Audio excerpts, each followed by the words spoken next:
दुनिया भर में जिसकी 4 करोड़ से ज्यादा प्रतियां बिक चुकी हैं, आखिर ये रिच डैड पुअर डैड में ऐसा है क्या?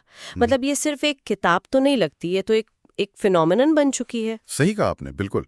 आज हम रॉबर्ट कियोसाकी की इसी बेहद चर्चित और प्रभावशाली किताब पर थोड़ी गहराई से बात करेंगे।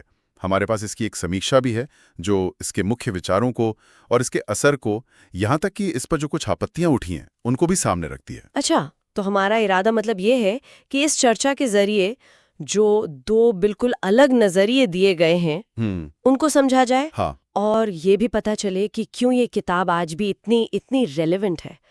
तो चलिए इसको और समझते हैं। देखिए, कहानी शुरू होती है 2 पिताओं से, है ना। एक है पुअर डैड, जो लेखक के अपने पिता थे, पढ़े लिखे, उच्च शिक्षित थे और मानते थे कि अच्छी नौकरी, सुरक्षित भविष्य ही सब कुछ है। पारंपरिक सोच। बिल्कुल। और दूसरी तरफ हैं रिच डैड। ये उनके दोस्त के पिता थे, कम पढ़े लिखे थे लेकिन एक सफल उद्यमी थे। यहीं से आप कह सकते हैं कि सोच का जो बुनियादी फर्क है वो शुरू होता है। मतलब एक तरफ वो सेफ्टी नेट वाला रास्ता, अच्छी पढ़ाई, अच्छी नौकरी, और दूसरी तरफ पैसे को समझना और उससे काम करवाना। ये कंट्रास्ट ही शायद किताब की जान है ना? हाँ बिल्कुल। और ये सिर्फ नौकरी बनाम बिजनेस की बात नहीं है असल में। ये पैसे को लेकर आपकी मानसिकता, आपकी सोच का फर्क है।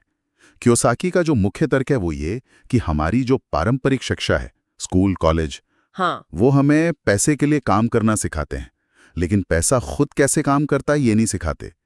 उनके हिसाब से असली जो फाइनेंशियल लिटरेसी है वो स्कूलों से नहीं आती, वो खुद की लगन से, अनुभव से और अपनी सोच बदलने से आती है। किताब का एक आइडिया जो सबसे ज्यादा मतलब पॉपुलर हुआ वो है एसेट्स यानी संपत्ति और लायबिलिटीज यानी देनदारियों के बीच का फर्क।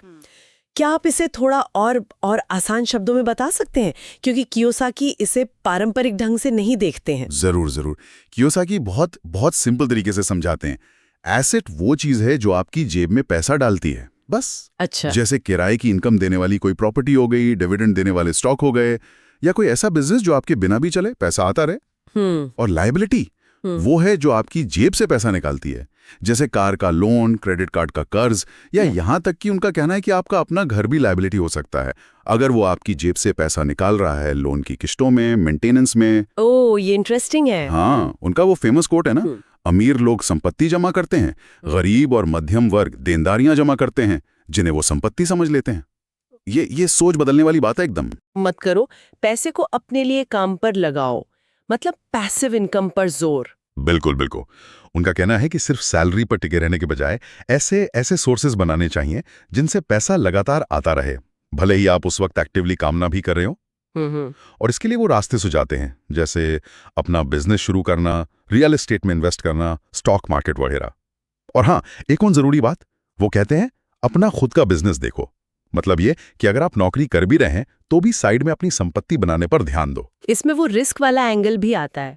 रिच डैड का नजरिया रिस्क को लेकर क्या था, क्योंकि ज्यादातर लोग तो सेफ खेलना चाहते हैं। रिच डैड सिखाते हैं कि फाइनेंशियल इंटेलिजेंस का एक हिस्सा है कैलकुलेटेड रिस्क लेना सीखना, सोच समझकर। अच्छा। उनका मानना था कि असफलताओं से डरने या उनसे बचने के बजाय उनसे सीखना ज्यादा जरूरी है। मतलब फाइनेंशियल फ्रीडम चाहिए तो थोड़ा कैलकुलेटेड रिस्क तो लेना पड़ेगा। ये सब सुनने में तो काफी मोटिवेटिंग लगता है, लेकिन जैसा कि हमारी स्रोत समीक्षा में भी है, इस किताब की आलोचनाएं भी हुई हैं, है ना, कम नहीं है। तो क्या ये आलोचनाएं इसके असर को कम करती हैं? ये एक अहम सवाल है। आलोचनाएं कई तरह की हैं। कुछ कहते हैं कि किताब में कैसे करें वाला पार्ट थोड़ा कमजोर है, मतलब ठोस प्रैक्टिकल सलाह थोड़ी कम है, खासकर आज के हिसाब से। मतलब थ्योरी ज्यादा है। कुछ ऐसा। और रियल एस्टेट पर जरूरत से ज्यादा फोकस करने की बात भी कही जाती है, और शायद उसके जोखिमों को थोड़ा कम करके आंका गया है। और वो पारंपरिक शिक्षा को जो लगभग नकार सा दिया है, उस पर भी तो सवाल उठे हैं। बिल्कुल। और कुछ क्रिटिक्स ने तो यहां तक सवाल उठाया है कि ये रिच डैड का किरदार सच में था भी या सिर्फ एक प्रतीक है। देखिए, इन आलोचनाओं में दम तो है और इन्हें नजरअंदाज नहीं करना चाहिए। ये किताब कोई फाइनेंशियल बाइबल नहीं है। लेकिन ये भी मानना पड़ेगा कि इन आलोचनाओं के बावजूद इसका जो इम्पैक्ट रहा है वो तो जबरदस्त है।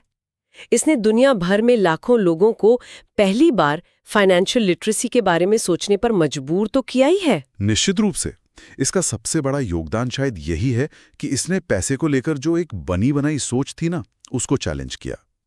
इसने लोगों को उस रैट रेस के बारे में सोचने पर मजबूर किया। ज्यादा कमाओ, ज्यादा खर्च करो, फिर और कमाने के लिए और भागो। इस चक्कर से बाहर निकलने की एक प्रेरणा दी। पूरा रिच डैड ब्रांड ही इसी सोच पर खड़ा है।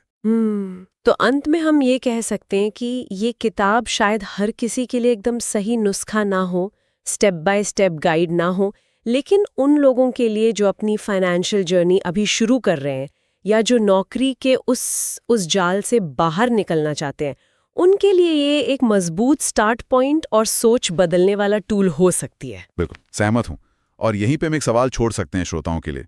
किताब पारंपरिक शिक्षा पर सवाल उठाती है कि वो हमें पैसा कमाना तो सिखाती है, पर उसे संभालना और बढ़ाना नहीं। हाँ। तो सोचने वाली बात यह है कि पैसे को समझने और उसे सही मायने में बढ़ाने की असली शिक्षा वो फिर कहां से और कैसे शुरू होनी चाहिए।